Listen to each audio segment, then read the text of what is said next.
sería el tema de la ropa.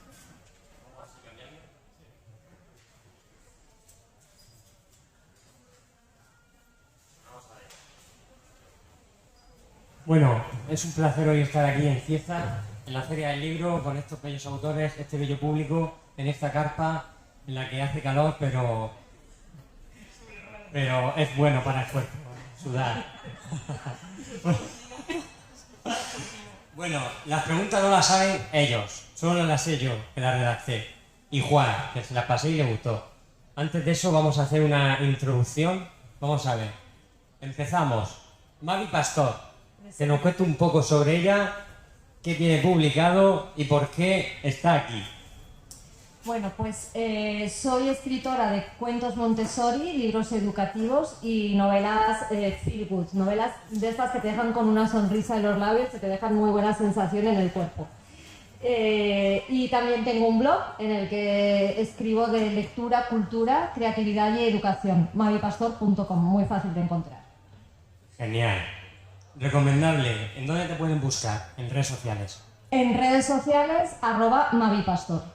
Yo facilito. Facilito. Todo Mavi Pastor. Genial. Y voy a repetir una vez más, Mavi Pastor, por si alguien no se ha quedado. ¿Se ha enterado la gente? mavipastor.com. Ahí está. Vamos a hablar ahora con Marian Vicente. Marian, encantado. Cuéntanos. Yo soy autora de siempre, pero he empezado a publicar ahora hace unos meses un libro de cuentos de Navidad y otro de relatos cortos, en general bastante dramáticos. Exploro el lado oscuro de la vida, aunque no siempre acabe mal, pero siempre con mucho sentimiento, desde el lado del corazón. Y en redes sociales, marian.vt. Muy bien. ¿Y por qué? ¿Por qué ese género? Pues al contrario de lo que dice Mavi, que busca novelas que te hagan sentir bien, yo busco novelas que te hagan sentir mucho, o historias que te hagan sentir mucho, aunque sea cortas. El que acabe mal no siempre es malo. Unas veces hay que romper, ¿no?, el esquema. Sí, ver por qué acaban mal y por qué esa persona lo está pasando mal. Me gusta. Vamos a hablar ahora con Víctor Morata. Víctor, qué placer tenerte aquí. Me pongo el micro. Pues nada, yo soy Víctor Morata, soy autor de Siervos de la Guadaña, un thriller sobrenatural ambientado en Corral de San Juan, pueblo ficticio. Y bueno, también soy voz de Ficciópatas, un podcast dedicado a destripar relatos cortos de autores diversos, muchos de ellos muertos, para bien de ellos, ¿no? Porque no se puede levantar a replicar. Y bueno, quien quiera encontrarme puede encontrarlo a través de Linktree, de mi Linktree /Ficciópatas, o Ficciópatas no, también, pero Linktree /Víctor Morata o Linktree /Ficciópatas, victormorata.com. Mis libros están ahí en la librería España, en Amazon, donde quieran. Y sí que, bueno, mi género, soy un autor que escribe sobre todo híbrido, y esta es mi primera incursión a lo que es el thriller. Y bueno, ya lo dejo espacio para otro. ¿Cómo se llama el libro? Y cuéntanos un poco brevemente sobre Ficciópatas. Mira, Siervos de la Guadaña es como digo, un thriller sobrenatural en el cual un inspector de policía venido a menos se encuentra pues la tesitura de intentar salvar el pellejo o dejar un buen sabor de boca al final de su carrera. Y para esto le sale a colación un caso de lo más raro en el cual pues las víctimas se le ofrecen al asesino. El asesino no tiene miedo de esconderse. Y bueno, esto digamos que es el caso que con el que se puede despedir Gary Jones, que es el inspector de policía, a una jubilación por lo menos más digna, ¿no? Porque tiene una vida pues un poco disoluta y bueno, que no cae bien a nadie, ¿no? Y bueno, y sobre Ficciópatas, pues decir eso, que es un podcast que dura media horita, 3/4 de hora, 1 hora a veces cuando nos emocionamos demasiado. Eric Luna y yo, que somos los que llevamos a cabo el podcast, salvo un día al mes, que también colaboramos con Kristen Ash, directora y entrevistadora de Grito Pelado, se llama Instagram. Pues nosotros cogemos un relato, lo destripamos y hablamos sobre el autor, sobre el relato, decimos los recursos que nos han parecido interesantes o lo que nos ha parecido interesante en sí del relato. Y bueno, y ahí andamos. Recomiendo a que lean a Víctor, que escuchen ese podcast y que lo disfruten mucho. Víctor, eres el rey de la guadaña. Y ahora vamos con Lola Toro. Yo soy Lola Toro. Yo escribo. Me atrevo a escribir con cualquier género, pero siempre van con un trasfondo romántico. O sea, yo empecé escribiendo novela de aventura, porque 21 días prácticamente es una novela de aventura, es una trilogía, que ahora esta semana he sacado la tercera parte. Próximamente van a publicar mi primera novela de fantasía, que se llama De brujas y ángeles, y una novela medieval sobre vikingos, que también la publico el mes que viene. Y en las redes sociales se me conoce como Lola Todo, Alexia Blue, en Instagram. ¿Qué puedes comentarnos en primicia sobre tu próxima novela? ¿Cuál de ellas? Tengo dos. La de vikingos. De vikingos. La de vikingos es una novela medieval ambientada en el siglo XI, en el que por una orden del rey un vikingo tiene que casarse con una hija de un conde inglés. Entonces es un poco el trasfondo de cómo se trataba a la mujer en esa época, un poco sobre conocer el mundo de los vikingos, sobre la Inglaterra medieval y todo eso. Muy bien, es decir, histórica en sí Es también. normal histórica. Chapó, recomiendo a la gente que lea Lola Toro y que vienen los vikingos a por nosotros. Que se va a titular Un matrimonio a sangre y fuego. Qué bonito. Bueno, bonito, fuerte, pero impactante. Alba Navalón, vamos a por ello. Pues yo soy Alba Navalón, aunque publico juvenil como Alba Navalón, y también soy Sitting Klaus, porque escribo romántica, adulta. Y la gente me dice, pero ¿por qué los nombres? Yo empecé en 2006 con juvenil y después pasé a la erótica directamente. Y dije, los niños se van a asustar, así que me puse Sitting Klaus para poder diferenciar de un solo vistazo los dos géneros. Y llevo desde 2006 publicando, más de 15 libros publicados, y soy autora híbrida, que lo ha comentado aquí el compañero, para quien no lo sepa, eso es que autopublicas y también publicas con editorial. En mi caso estoy con Esencia y Zafiro del Grupo Planeta, me va muy bien, pero para lo del sueño de, por ejemplo, Maite, de vivir y de escribir, no vale solo con editorial, así que vamos a ir navegando por el mar. ¿Cómo fue meterte en el erotismo? Pues se me ocurrió un relato corto, erótico, y dije, vamos a probar, y funcionó muy bien, la erótica hasta ahora funciona muy bien. ¿Tienes miedo cuando escribes de tabús y censura mucho? Sí, no, pero hay que escribir como si no te fuera a leer nadie, como si tu madre no te fuera a leer sobre todo, entonces te quitas ahí todo, nadie me va a leer, lo escribo para mí y que salga lo que salga. ¿Tu madre te ha leído? Sí. Ese libro no le pregunte nada, no le quiero preguntar, y dice, muy bien, vale, ya no le pregunto nada más.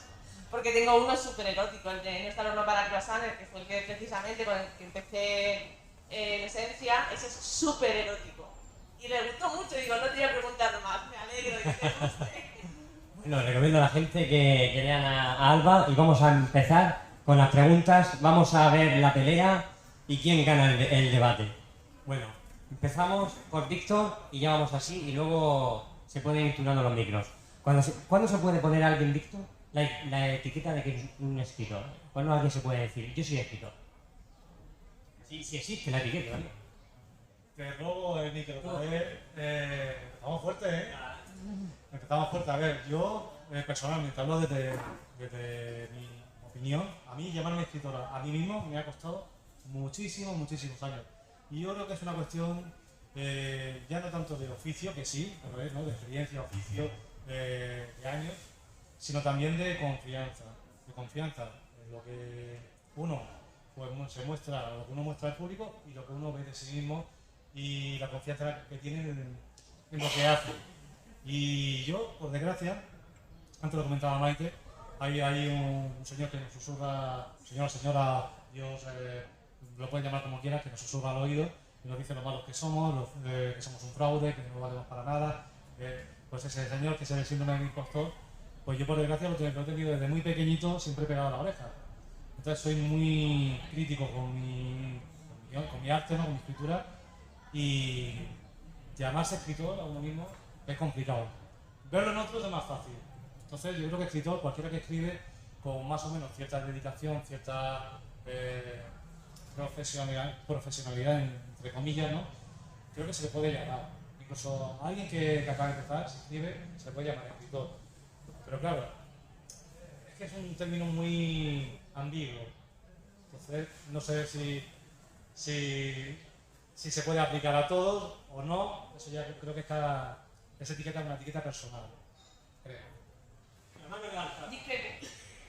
Ahora, vamos a opiniones personales y luego empiezan me traigo los guantes de museo.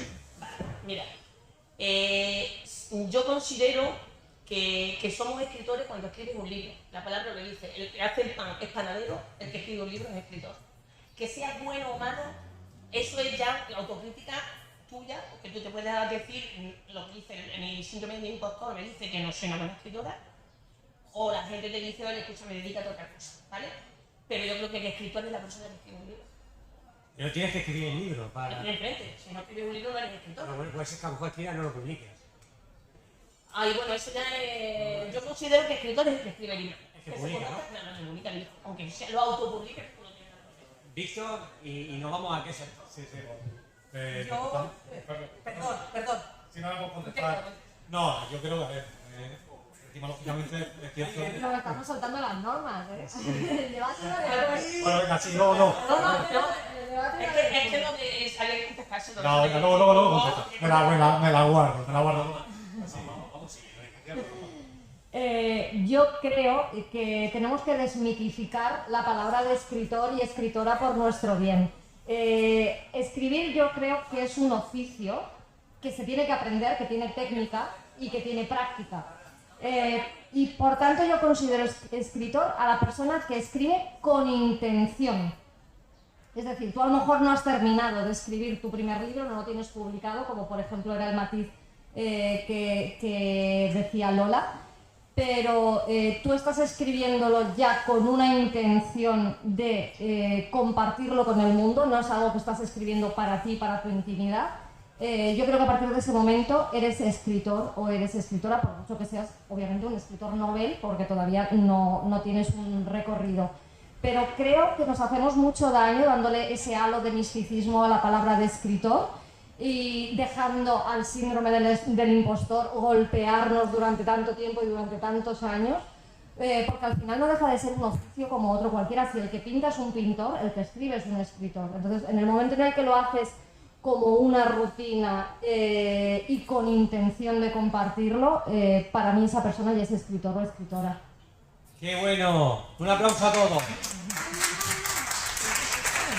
Seguimos. Yo querría añadir que efectivamente tú eres escritor porque coges cierta técnica, tampoco se trata de ponerte a juntar una letra detrás de otra, hay un poquito de técnica que no sea escribir igual que hablas, pero alguien te tiene que leer.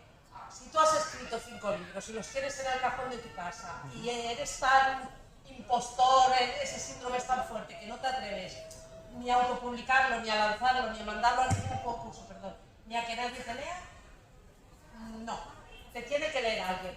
Lo mismo tienes 5 lectores, lo publicas y te leen 5, ¿vale? Pero ya eres escritor. Es decir, no vale solamente con escribirlo, tienen que leerte.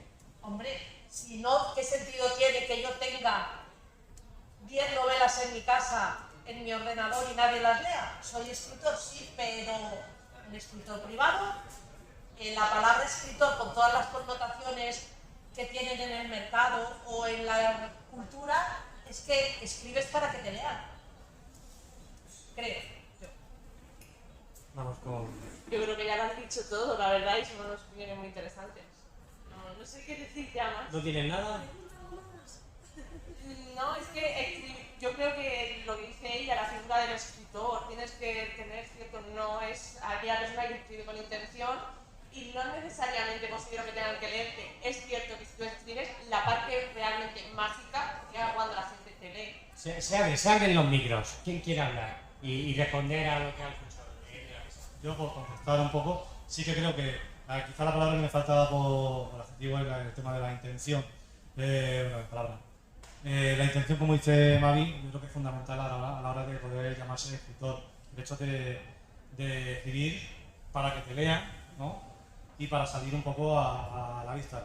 Y entramos otra vez en lo que hablábamos antes del tema de que sí, uno puede escribir, pero si nadie te ve, como decía también, pues en realidad te puede llamar escritor. No lo sé, como un panadero, el ejemplo que decía, uno no se puede llamar panadero si hace pan para su propia casa, para su propio consumo. O sea, hace pan, pero no es panadero. O sea, panadero implica una intención comercial que la de ganarse el pan, nunca mejor dicho, con la venta de ese producto. Pero bueno, Es decir, tú eres panadero. yo sé, de hecho soy repostero. Eres pastelero. ¿Sabes? Pero bueno, lo fui durante muchos años. Pero es que entonces, hasta que no llegas a vivir de tus libros, no eres escritor. No. Yo digo, yo tampoco, pero entonces, el panadero, Sí, yo no me consumo. como no hace para su casa, sino que tiene una tienda, yo si no vivo de escribir, no soy escritor. No he dicho vivir de ello, he dicho comercializarlo. Yo creo que todo el que escribe un libro al final nos animamos a comercializarlo, que más barato, más pronto. Lo tiene dentro. Lo de que puedas vivir o más o menos ya es otro tema que sí que estábamos comentando antes. Pero en el momento que ya pones un libro en un escaparate, llámalo de una librería, de Amazon o de donde sea, y te lo compra una persona que no es de tu familia y lo lee, ya eres escritor. Si no lo has lanzado al mundo y no lo has puesto a disposición de nadie y solo estaba en tu casa, eres una persona que escribe. Pero quizá la etiqueta de escritor no tenías intención de que te lea nadie, entonces eres una persona que escribe, como el que escribe un diario. ¿Y el que escribe en un blog? Pues que escribe en un periódico, También, que lee a alguien. Lo mismo pagan indirectamente a través de que compran esa publicación o tienen una suscripción a ese blog. ¿Y si la tiene gratis en el blog? Bueno, también.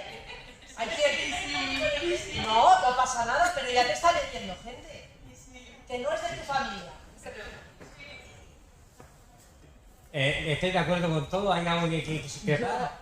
En relación a lo del blog, en el momento en el que lo publicas en internet, tienes intención de que te lo lean. Otra cosa es que vayan a pagar o no por ello, que ahí es donde entro yo en la diferenciación comercial. O sea, si tu intención es compartirlo con el mundo, más allá de del tema de la comercialización, de como decía, si tienes 1, 2 o 2 millones de lectores, en el momento en el que sí que lo haces porque lo quieres sacar allí. El ejemplo del panadero me ha parecido estupendo. Lo ha explicado muy bien, porque es eso, no es lo mismo hacer pan para tu casa, tú no eres panadero. Tú tienes un hobby relacionado con el horneado o con lo que sea de harina, ¿vale?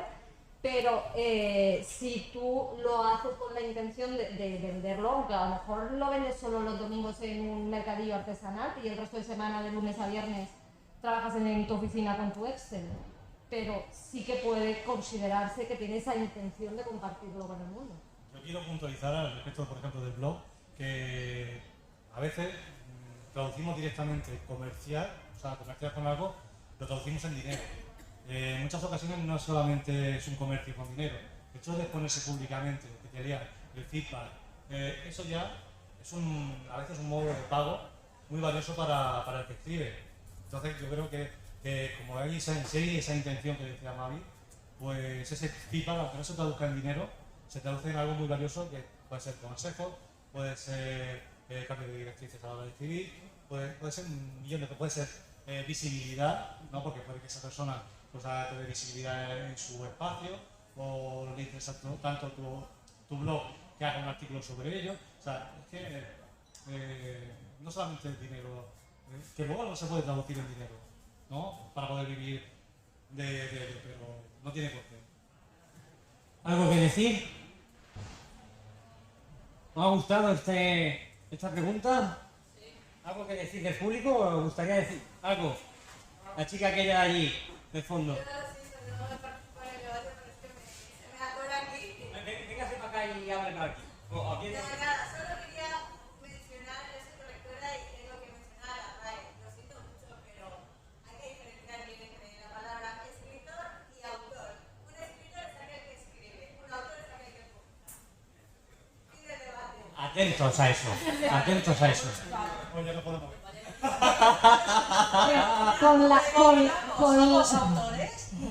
Con la RAE no siempre estamos de acuerdo los escritores, y lo digo por incluso los propios miembros de la RAE. ¡Ojo! ¡Ojo! Me gusta que haya fuego aquí. Yo tengo calor, ¿eh? Entonces, ¿somos autores o somos escritores solo? Lo dejamos ahí en el aire y vamos a pasar a la segunda. En la literatura hay temas tabúes y censuras. Empieza Víctor. No, hombre.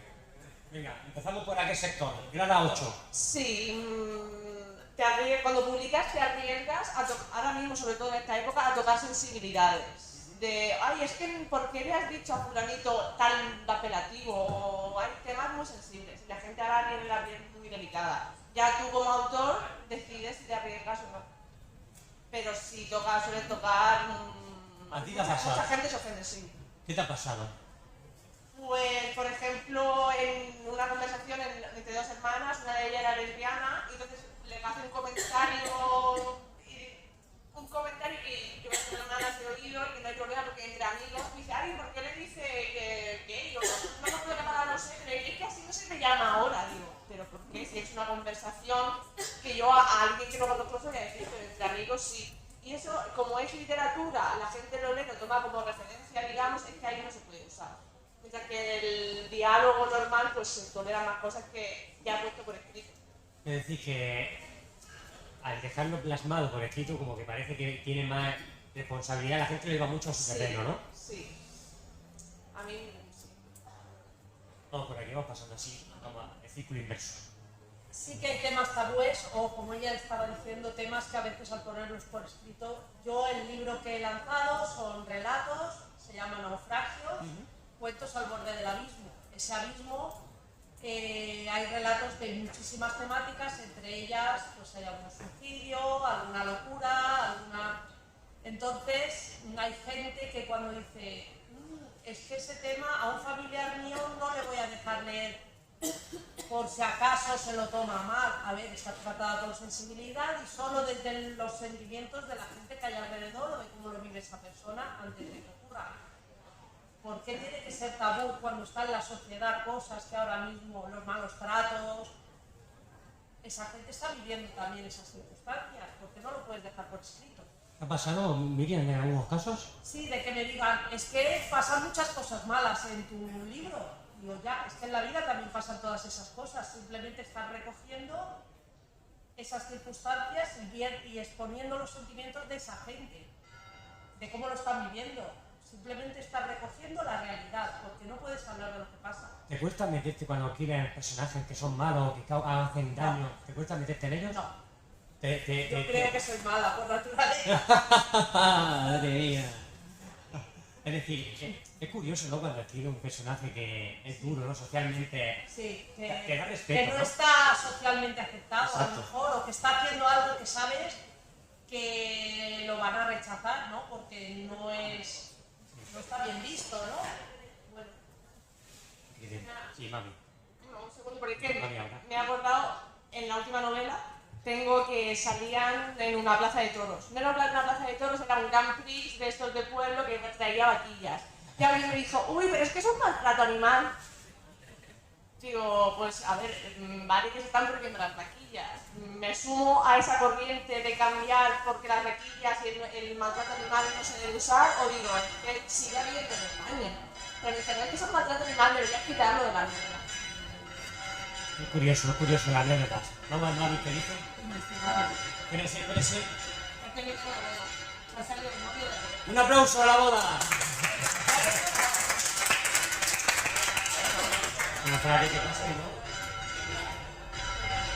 Bueno, que a lo mejor no se escucha, Mami. ¿Se haga salto? No, espera. ¿Se me oye o no?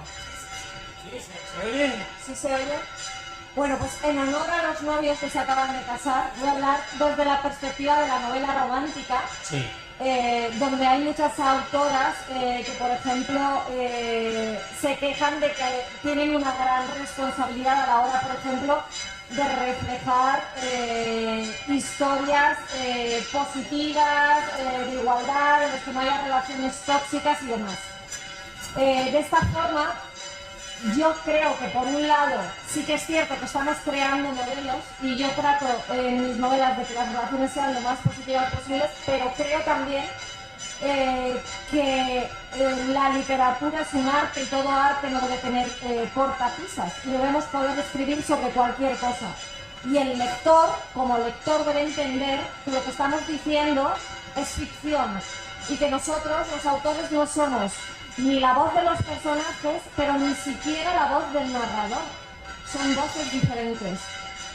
Y por tanto creo que la ficción muchas veces puede usarse precisamente escribiendo cosas negativas para levantar conciencia acerca de estos problemas también. Con lo cual yo creo que aunque hay censura, porque hay lectores que censuran cierto tipo de novelas o cierto tipo de rasgos en algunas novelas, creo que es trabajo de los escritores o de los autores hacer esa educación en los lectores de que acepten los textos como ficción. No estamos escribiendo ensayos en los que intentemos convencer a nadie de que eso es lo correcto. Estamos reflejando realidades que existen y que por desgracia están ahí en el día a día. ¿Tú has tenido alguna situación, Mari, con tus libros? Es que mis libros son muy positivos, entonces en realidad las historias que yo reflejo normalmente son relaciones de equidad, no son relaciones tóxicas. Y al revés, cuando los personajes protagonistas que suelen comulgar con los mismos valores que yo comulgo ven una injusticia, la señalan. Por tanto, yo personalmente no me he visto en esa situación, pero debido al género que escribo, al género feel good, pero entiendo que otras compañeras sí que les sucede y yo las apoyo porque aunque escriban desde otra óptica en la que se reflejen los problemas, en la que se reflejen conflictos, que tú escribas, por ejemplo, sobre una relación tóxica, una relación de malos tratos, por ejemplo, no significa que tú estés de acuerdo con que haya malos tratos, significa que estás usando esa historia para reflejarla y que se vea la luz. Encantado, me gusta ver la respuesta de estas personas, escritores. Vamos a ver qué piensas, Lola. Yo creo que no debe de haber tal, porque la crítica vende, sea tanto sea buena como sea mala. El principal tabú que ha habido siempre en los libros, la literatura, es los sexos. O sea, entonces, ahora, hoy en día, la novela erótica está de moda y siempre ha sido un tema del que no se podía hablar. Entonces, yo creo que lo que estaban diciendo va a depender siempre desde el punto de vista del que lo escribas. Pero incluso escribiéndolo desde el punto de vista del que tú no estés de acuerdo, por ejemplo, hablamos de un caso de malos tratos. Hay una novela de la que todo el mundo habla ahora mismo, que es la de Haunting Adeline, que es de malos tratos, de abusos sexuales, de golpes físicos y de violaciones. Y está en boca de todo el mundo. Es decir, todo el mundo la critica porque nadie está de acuerdo con eso, evidentemente con esos actos. Pero la escritora creo que lo ha hecho con toda la intención. Entonces va a depender de con qué intención escriba sobre determinados temas. Pueden ser tabú, no pueden ser tabú, pero creo que deberíamos de quitar todo el tabú de cualquier tipo de tema en la escritura. ¿Tú has recibido alguna anécdota No. curiosa? ¿Nada? De hecho, la gente me decía que le pusiera más chicha a mi novela. Le metieran más escenas eróticas. ¿Se la va a meter? Las he metido, tengo que decir una novela erótica también ahí esperando para publicar. ¡Ole! ¡Un aplauso! ¡Qué avanzas! Ahora vamos con Víctor. Bueno, yo creo que aquí hay consenso, yo creo que todos estamos de acuerdo en que no debe haber tabú, no debe haber censura a la hora de escribir, y creo que, a ver, los lectores son ya lo suficientemente maduros, esperemos, no para decidir ellos qué leer y qué no leer.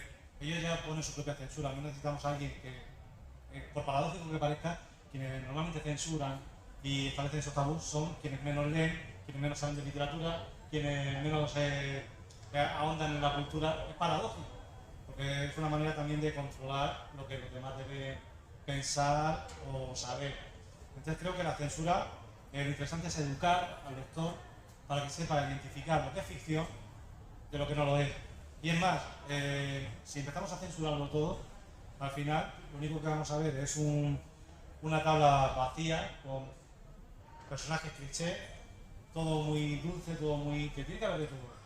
Pero la realidad también tiene cabida, la realidad no es bonita. La realidad tiene cosas muy buenas y cosas terribles. Y la realidad me refiero no a nuestra realidad actual, que la tiene, sino también a la realidad histórica.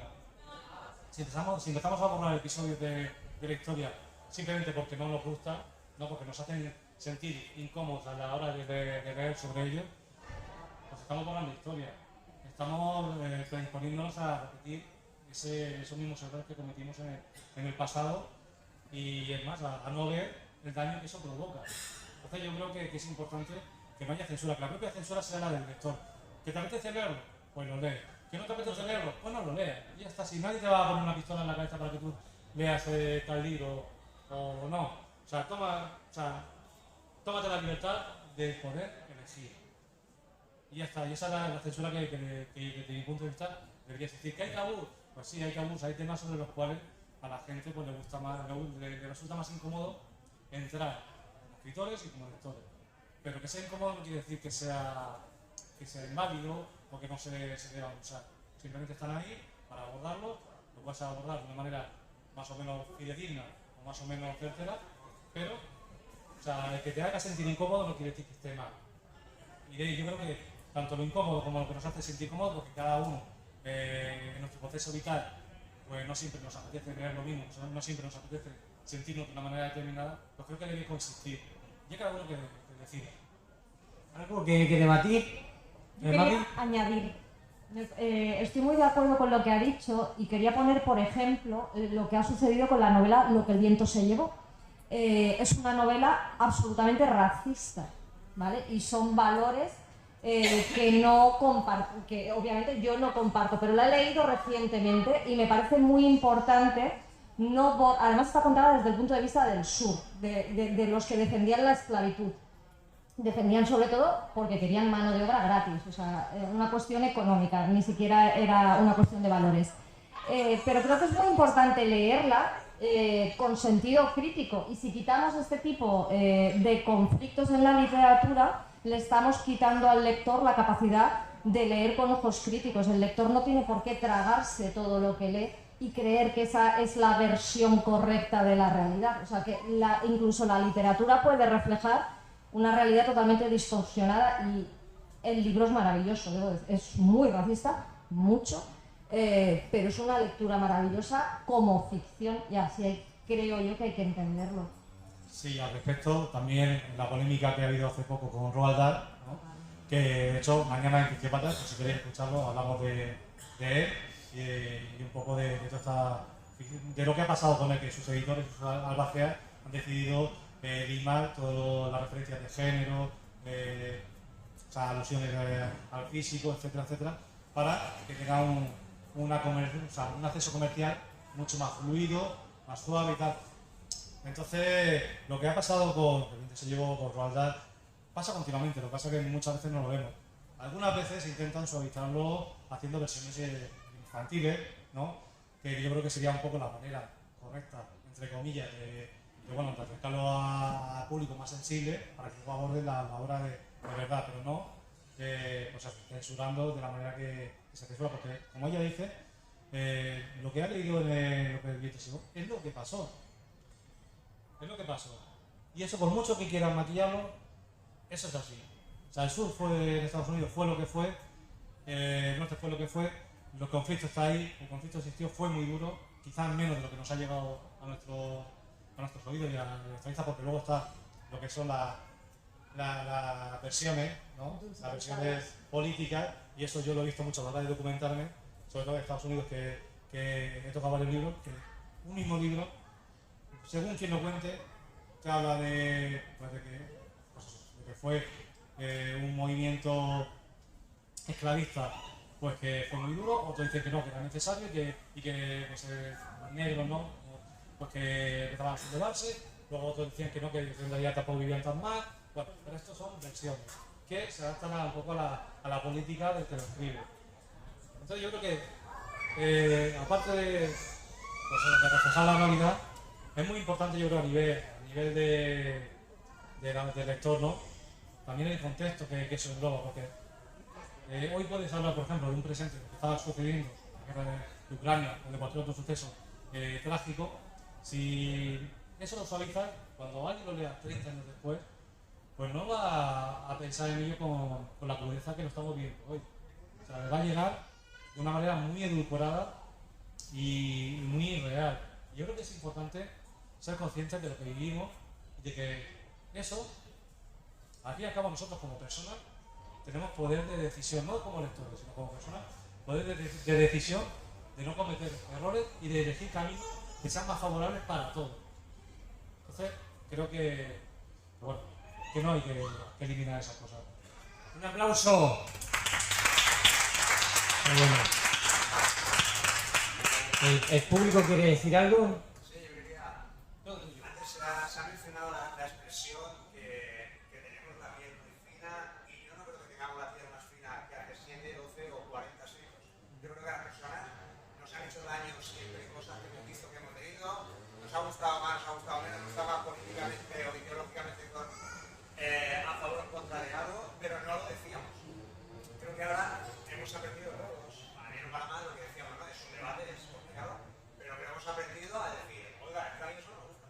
Otra cosa es que el autor o la autora puede decir, estupendo, yo tengo mi libertad artística y voy a continuar por las razones que habéis dicho, pero yo creo que si tuviéramos aquí a un escritor, a una escritora de hace 7 siglos, nos diría, sí, en mi contexto histórico yo también me dieron por todos lados. Y podía ser tan sencillo como en la antigua Grecia, si uno llamaba griegos a los que estaban más allá del río, y otros decían, ¿te está diciendo este que dice que son griegos? No, me puse mal. Por favor, que no haya ninguna historiadora aquí, pero yo creo que las sensibilidades han estado siempre a flor de piel y lo que pasa que ahora lo decimos más y afortunadamente habéis elegido muerte, ¿no? Es como haber elegido, pero sois artistas y tenéis que, pues, ¿Cómo te llamas? Israel. Un aplauso, Israel. Jorge Vizcaíno. Yo quiero pues eso, decirle a Israel que sí que efectivamente la piel fina, siempre hemos tenido la piel fina, pero según el contexto en el que hemos vivido. Entonces, lo que ahora nos resulta pues, molesto, hace 20 años pues era algo pues, de uso común o que no nos molestaba tanto. Y también el hecho de que ahora tengamos las redes sociales, por ejemplo, como altavoz, ¿no? Pues también favorece de que tengamos menos miedo a decir lo que nos gusta y lo que no nos gusta. Y algunos que se erijan como paladines de la justicia y censuren el nombre de todos sin que nadie se lo pida. Claro que haya libertad de expresión es bueno, tanto si lo que dices te gusta como si no te gusta. Entonces creo que pues, como escritor o como persona, creo que es un paso adelante. A mí me gustaría comentar que una cosa es lo que has dicho tú, tienes toda la razón, que es que ahora parece que tengamos un altavoz y nuestra opinión llega a todos sitios. Y por ejemplo, en la novela romántica, las relaciones tóxicas, hay mucho ruido de, ay, es que este libro es tóxico, las relaciones tóxicas no, pero después los libros que más venden, parte de los libros que más venden son relaciones horribles, no horribles, sino muy tóxicas. Y no hay problema en tanto que muchas lectoras, por ejemplo, dicen los chicos malos, el tópico de chicos malos. Me gusta leer historias de chicos malos, pero yo en mi vida no lo quiero. Vale, sin problema, estás disfrutando de una ficción que te gusta. El problema está en cuando la gente empieza a decir, es que yo quiero a alguien como tal en mi vida, y tú lees el libro y esa persona es un machista terrible. Entonces, ¿sabes diferenciar la realidad de la ficción? Disfruta de lo que quieras mientras sepas que es ficción. ¿Por qué creéis que pasa eso, que se fusiona la realidad con la ficción? Que la gente no iba mucho a su terreno, ¿por qué? Yo creo que la gente, además en el caso de la romántica y la erótica, romantiza a los protagonistas. La gente empatiza con lo que está leyendo, es ficción, pero como seres humanos somos empáticos y nos metemos en la piel de los personajes gracias a los escritores que escriben bien. Entonces, cuando un lector lo vive tan desde dentro, si no tiene el sentido crítico que considero tan importante activado, puede llegar a idealizar, a romantizar las actitudes de ciertos personajes. Y creo que es por esto por lo que la sociedad al final nos responsabiliza de esas idealizaciones que hacen los lectores, pero creo que desde la ficción no estamos para sentar cátedra, estamos para llevar a los lectores a mundos imaginarios en los que les guste estar por un rato, sea para sufrir, o sea para sonreír, o sea para pasar terror, o sea para lo que sea. Nada, yo pues puntualizar que también esto suele ocurrir sobre todo en las novelas con un alto contenido emocional. Me imagino que por la implicación que hay de la mimetización, la empatización del lector con los personajes. De hecho, a ver, no conozco ningún crush que se llama lo que es a la pareja virtual de un libro tal que enamora al lector, ¿no? En terror hay muy pocos crush literarios. No, pero por ejemplo, habéis sufrido también mucho el perjuicio, por ejemplo, con las novelas de fantasía o, por ejemplo, cuando los juegos de rol, que es ficción, aunque no son libros, empezó a extenderse más en España, estaba en estas cosas de decir, es que la gente ahora va a salir con espadas por ahí a matar gente, o sea, y es como, no señores, esto es ficción, si yo leo una novela negra y me gusta el misterio, no soy un asesino en serie. Entonces es un poco, a eso me refiero, pero sí que es cierto que en el caso de las más emocionales o más sentimentales y más cercanas a nuestra realidad, yo creo que nos podemos identificar más con alguien que encuentra una pareja, quizá, que con alguien que resuelve un asesinato, por lo que sea. Entonces sí que tienes razón en eso de que el punto emocional hace más que la gente tenga ese peligro de identificarse de más. Luego también, apuntado a lo que he dicho antes, que esto tiene mucho que ver con la gente que establece, por ejemplo, estos tabús, estas censuras, o que tilda de una novela de terrible, de no leíble, o que puede influenciar demasiado. La mayoría son gente que no son lectores y que ni siquiera saben identificar género. O sea, que no se acercan a un género porque piensan que a lo mejor el terror dice ganas de sangre, o que no se acercan a la romántica porque piensan que es todo un mundo de color de rosa con florecitas y demás. Entonces, quizás habría que empezar un poco por educar a los que no son lectores y ayudarles a identificar que ni todas las obras van a hacer que cometas asesinatos, ¿no? O si lees sobre crímenes, no eso no te va a convertir en un asesino, ni si lees fantasía, no vas a coger una espada. No, a ver. No puedo ser mago, yo quiero ser mago. Efectivamente, entonces hay que educar, claro, hay que educar un poco al lector y a la sociedad y decirle, a ver, o sea, los libros no son los que vuelven locos a las personas. O sea, las personas si tienen algún tipo de trastorno, viene exactamente, viene de fábrica o si tiene algún suceso que haya acontecido en su vida, el libro no le va a hacer matar por mucho que quieras enfocarlo de esa manera. No, el libro no es el peligro. De hecho, habría menos peligro si la gente leyera más. ¿Qué os parece, público, lo que habéis oído? ¡Mágico todo! ¡Un aplauso!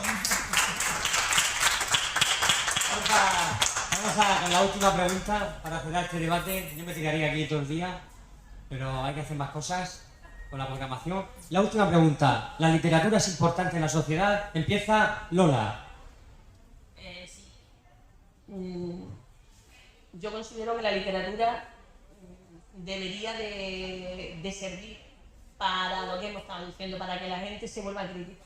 Es decir, damos diferentes puntos de vista de muchos temas, de cualquier tema, y que la gente aprenda a diferenciar. Es decir, el tema está en eso, me perdí. La literatura es importante. Es que me dispersa. Si quieras pasar, puedes sentarse. Eso de verdad. Sí, ya. Sí. ¿Y apuestas que la gente apueste por la lectura, por la cultura? Por supuesto. La cultura de cualquier arte, es decir, tanto la literatura como puede ser el cine, el teatro, la música, todo lo que te haga sentir, despertar emociones, despertar sensaciones y estar real. Entonces es muy importante. ¿Y a día de hoy cómo lo ves tú en la sociedad? El tema de la literatura, por ejemplo, ¿se apuesta por ella? ¿Se invierte? Yo creo que aunque siempre ha sido importante, estamos viviendo un boom bastante importante con el tema de la literatura. O sea, ahora con el tema de los autopublicados, Sí. la facilidad de autopublicar en Amazon, el boom que hay de novelas antes no era. Antes solo publicaba, se conocía a los que tenían editorial, punto pelota, y no había otra. Hoy en día no. Hoy en día, por suerte, hay muchísimas escritoras y escritores autopublicados muy buenos. Entonces, y lo que han dicho antes las compañeras, siempre los escritores vamos a dar nuestra opinión sobre un tema particular. No tiene por qué ser válida, ni tiene por qué ser la que a todo el mundo le gusta. Lo bueno que tiene es que la gente sea lo suficientemente crítico para decidir si comulgas con mi idea o no. Y para eso estamos. Y para gustos los colores, evidentemente. Qué bueno. ¿Tú qué piensas, Víctor? Pues yo creo que sí, que estoy de acuerdo con lo que dice Lola. Y la literatura, bueno, la cultura en general, ¿no? Y la literatura en específico creo que es importante en la sociedad. Como ha dicho más bien, la gente debería leer más. Leer nos hace más sabios, leer nos pone en la piel de muchas vidas, de muchos personajes, nos ayuda a identificar aquello que es correcto, que no es correcto desde nuestro punto de vista, lo que nos gusta, lo que no nos gusta, nos abre a nuevos mundos, sean reales o ficticios, nos despierta la imaginación, la creatividad, nos ayuda a liberarnos emocionalmente. Es que yo veo todo beneficio en la literatura. Entonces, yo creo que es importantísima en la sociedad y cada vez más. Entonces, creo que sí, que es una puerta que muy poca gente se decide abrir, porque a día de hoy todavía hay mucha gente a la cual le cuesta abrir esa puerta de los libros, ¿no? Pero quien se sube, quien abre esa puerta y la atraviesa, yo creo que gana en felicidad, gana pues eso, en conocimiento, gana en todo. O sea, es un win-win, como se suele decir en la cultura de marketing. Y Víctor, ¿cómo lo ves en España? El tema de literatura, ¿se apuesta por ella? ¿Está estancada? A ver, yo creo que es importante que haya tanta afluencia de escritores, ¿no? Porque a ver, eso te demuestra que hay una inquietud a la hora de mostrarse y de mostrar historias.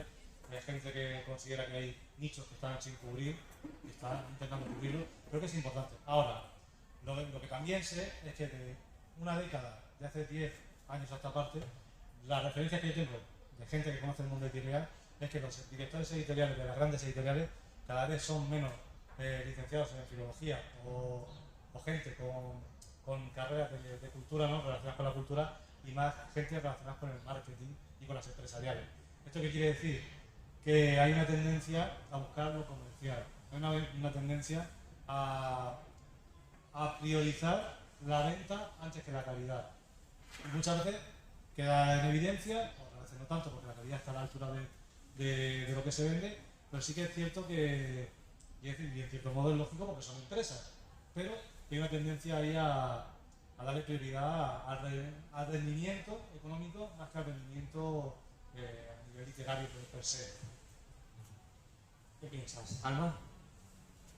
Su última reflexión ha sido muy bestia y muy real. Ahora mismo prima el vender, el poder mantener la editorial abierta, y un libro muchas veces salva a los 10 siguientes que no cubren ventas. Entonces quiero uno bueno para poder seguir trabajando. Y es que es real. Entonces, el debate está en la guerra típica de es que lo muy comercial no es literatura. Eso yo no estoy nada de acuerdo. Hay libros muy buenos que son muy comerciales y libros muy comerciales que no me gustan. Pero es la guerra esa de lo que vende mucho es bueno o lo que vende mucho no es bueno. Y sobre la literatura en España, yo creo que ahora se lee mucho.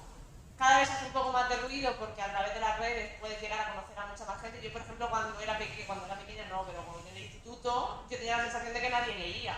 Entonces llego a internet y digo, wow, si hay páginas web donde la gente publica cosas, la gente lee, la gente comenta. Entonces, creo que ahora se lee muchísimo y tenemos la suerte de poder conectar con otras personas que también leen. Y este evento, antes no sería imposible habernos conectado a gente de toda Murcia en un evento como este, en las redes. Entonces, se lee mucho, la literatura tiene buena salud.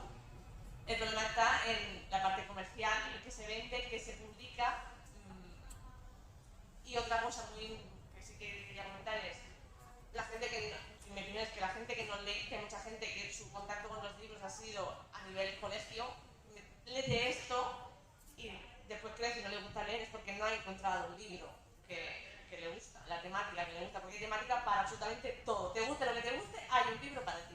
Ahora mismo. Hay un libro para ti y para vosotros. El lema. Un aplauso a ese lema.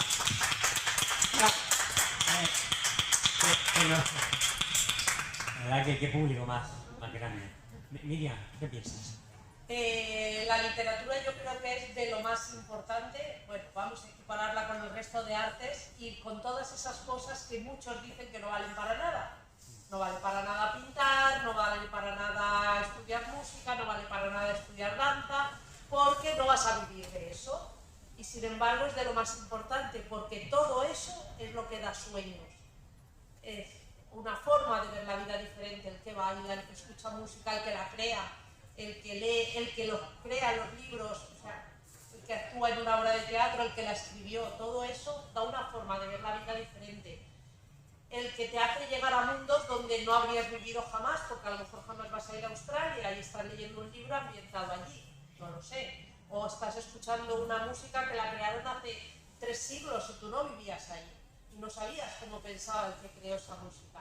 Me parece primordial en la educación que se quite tiempo, que no digo que no sea importante las matemáticas ni la geografía ni nada, pero que no se denosten las artes como algo inútil, porque no lo es, que es muy importante, que sí que se lee, pero que debieran leerse más, porque hay gente que dice leer.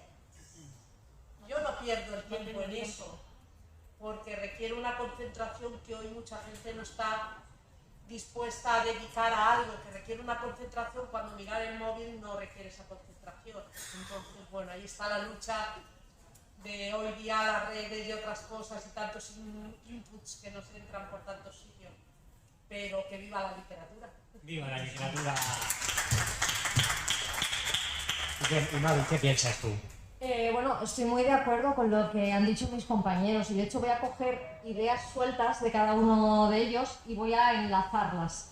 Me ha gustado mucho que Víctor nos ha comentado todos los beneficios que tiene la literatura. O sea, leer presenta una serie de beneficios que ganas cuando estás una hora con un libro, que no ganas cuando estás una hora con un juego del móvil. Y esto, enlazo con lo que ha dicho Marian, tiene mucho que ver con que leer hoy en día supone un esfuerzo. Y cuando acudo a eventos, a ferias, a firmas en las que estás en contacto con los lectores, muchos te dicen, con mucha pena, yo antes leía mucho, ahora ya no leo, ahora ya no tengo tiempo, como han dicho por aquí también. ¿Por qué? Porque tenemos unos competidores voraces. O sea, los libros hoy en día están compitiendo no solamente con la televisión, sino con la televisión a demanda, con las plataformas de vídeo, con los vídeos en directo, con los videojuegos, teléfonos móviles, redes sociales. Es decir, nuestra atención se puede ir a diferentes cosas cuando queremos desconectar.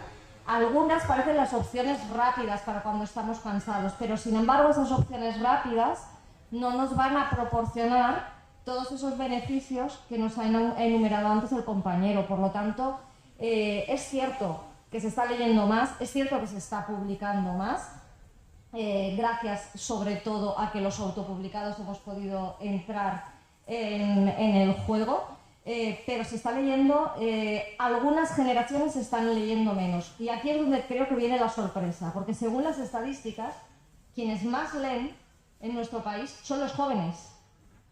Y es la gente mayor, porque es a los jóvenes a los que les decimos que están todo el día enganchados con el teléfono, pero es la gente mayor, la gente que no encuentra tiempo para leer, la gente que dice yo antes leía mucho y lo dice con una nostalgia tremenda. Pues tan fácil como dejaros el móvil un rato y poneros a leer, que os gusta, que luego os vais a sentir mejor, que vais a sentir una sensación de avanzar, de haber hecho algo para vosotros que no puede competir con la sensación que te va a dejar de tiempo perdido haber estado una hora entera pasando así con el dedito en el teléfono. Y por otro lado, en relación a lo que han comentado de las editoriales, del tema comercial, sí que es cierto que las editoriales obviamente tienen que hacer números y es absolutamente respetable, es un negocio, y por tanto apuestan por una serie de temas.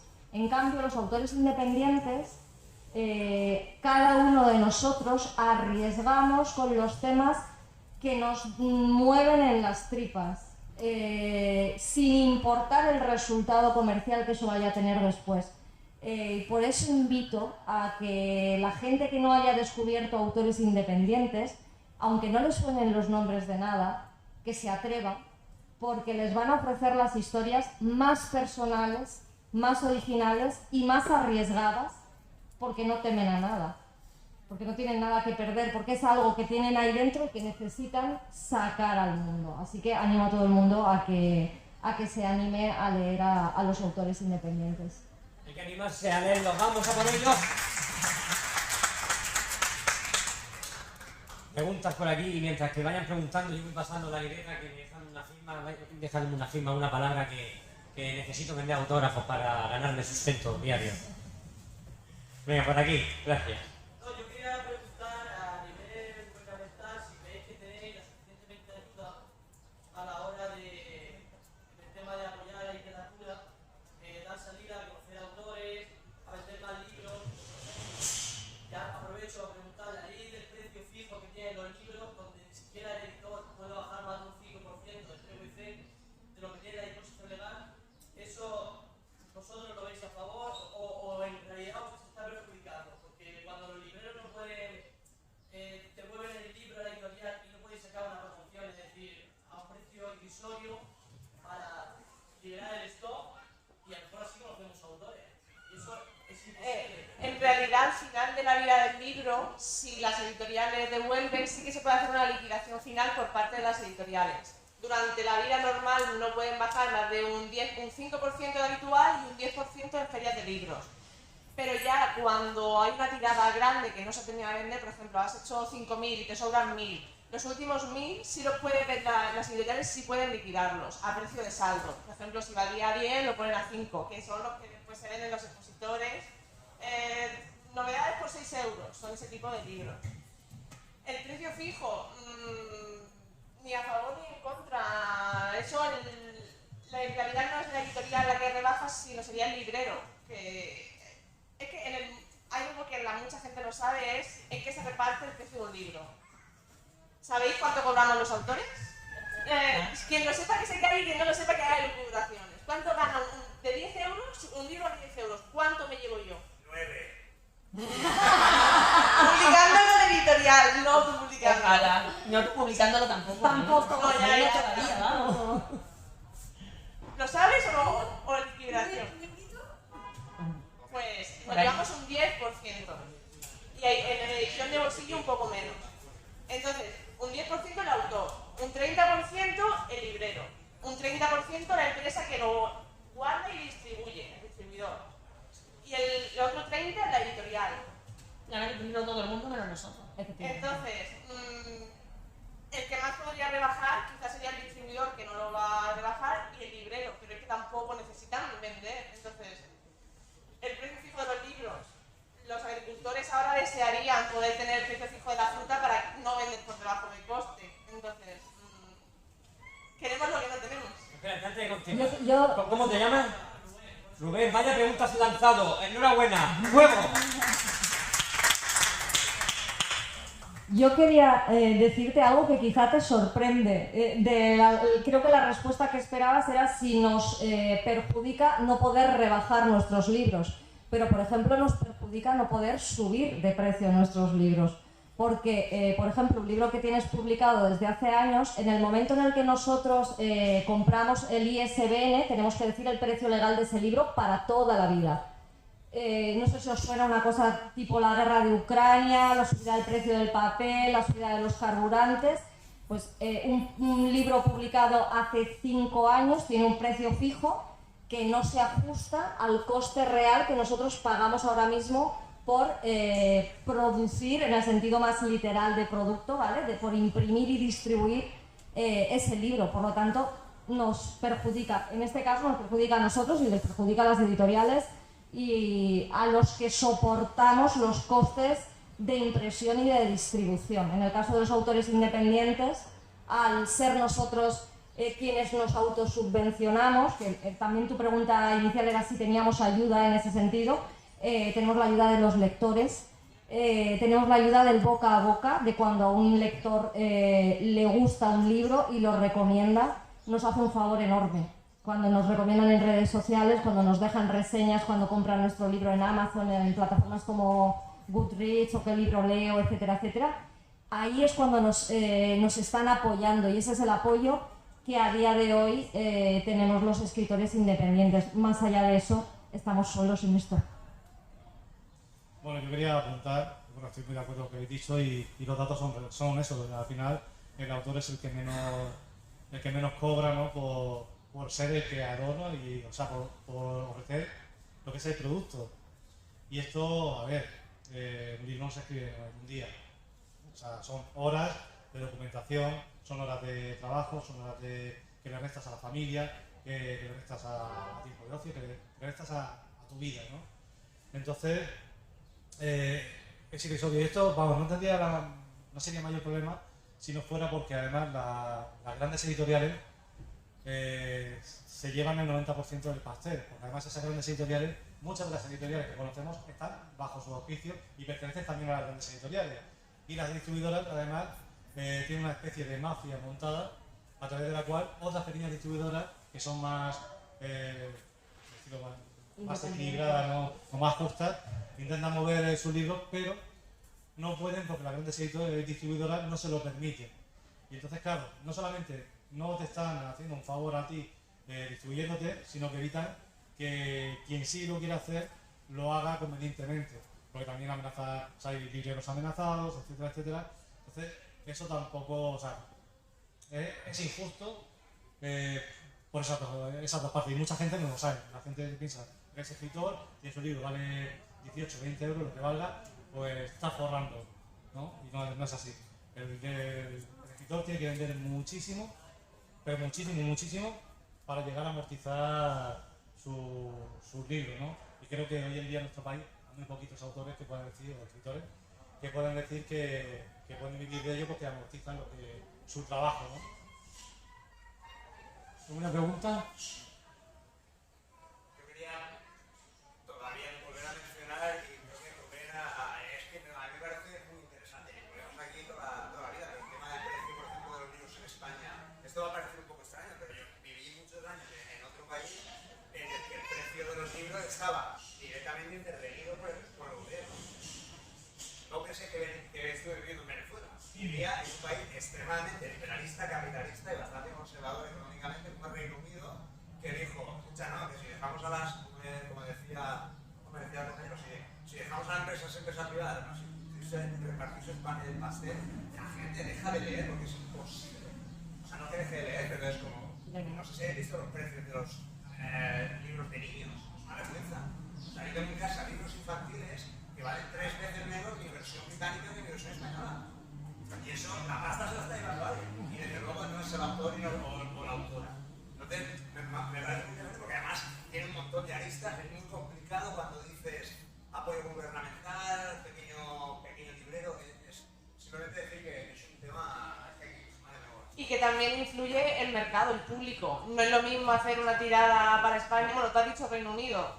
El Reino Unido es inglés, no sé si cruza el charco, pero no es lo mismo, no puede. No puede por el tema. Pues entonces son pocos, y si los libros son baratos. Es muy curioso porque ellos son muy conservadores a nivel liberalismo, como lo conocemos clásicamente, y sin embargo, como, oiga, el libro vamos a protegerlo, vamos a proteger a los autores, vamos a proteger a los lectores, porque aquí se están llevando la pasta.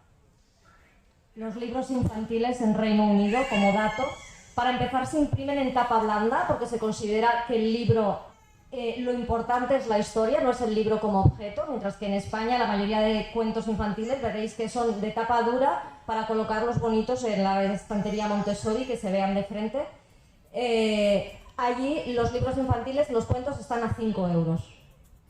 En España los cuentos infantiles rondan alrededor de los 22, 23 euros, para que os hagáis un poco más. Sí, yo quiero contar que yo también estoy viviendo en el Reino Unido y aprecié esto en su día porque, claro, decía, ¿cómo es posible que yo pueda comprar aquí un libro por 4 libras, 3 libras, cuando en España me cuesta 20 euros? Y decía, bueno, estaban los Charity, que eran las tiendas de donación, en los cuales pues iba y tenía libros por 10 peniques, una cosa que, claro, y es que todo parte un poco también, no solamente del respeto del gobierno por los autores, por los escritores, sino del propio público. El público británico, en general, respeta muchísimo la idea del escritor y la idea de los libros. Les tienen mucho respeto y aunque sean conservadores, le dan un valor añadido que aquí yo creo que no se le da. Aquí se intenta sacar partido de los autores. Allí se les intenta, yo creo, dar visibilidad. Entonces, para ellos, lo importante es el libro y que el libro viva y que si lo has leído y no lo quieres tener en tu casa, que lo dones a la biblioteca, que lo pongas en una tienda de calidad para que otros se beneficien de esa lectura, pero no hay como una intención exclusivamente comercial.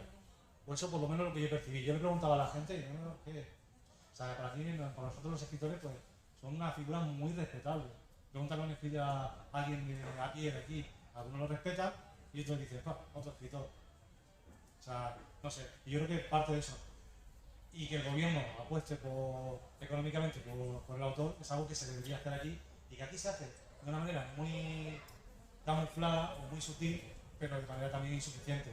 Porque incluso los premios literarios que se dan en un gran porcentaje, los premios literarios que se dan para, digamos, ayudar al autor novel o al autor emergente, muchos de ellos, por desgracia, ya se están dando de antemano. Y muchas editoriales ya tienen la cara dura que ni siquiera lo esconden. En una entrevista hace no mucho, que un par de años en el país, se entrevistaron a varias editoriales de bastante renombre y dicen, no, a ver, nosotros el premio literario lo damos como adelanto de la obra que queremos promocionar, porque el hecho de dar el premio, ¿no? Y de poner que el ganador del premio tal suma puntos a la hora de venderlo y de ponerlo en una estantería. Y no se esconden, ya no se esconden. No se esconden. Y vosotros tampoco. Dicho esto, vamos a cerrar esta mesa de debate. Vamos a irnos a comernos una paella de bogavantes, todos. Así. Con los dineros de los libros.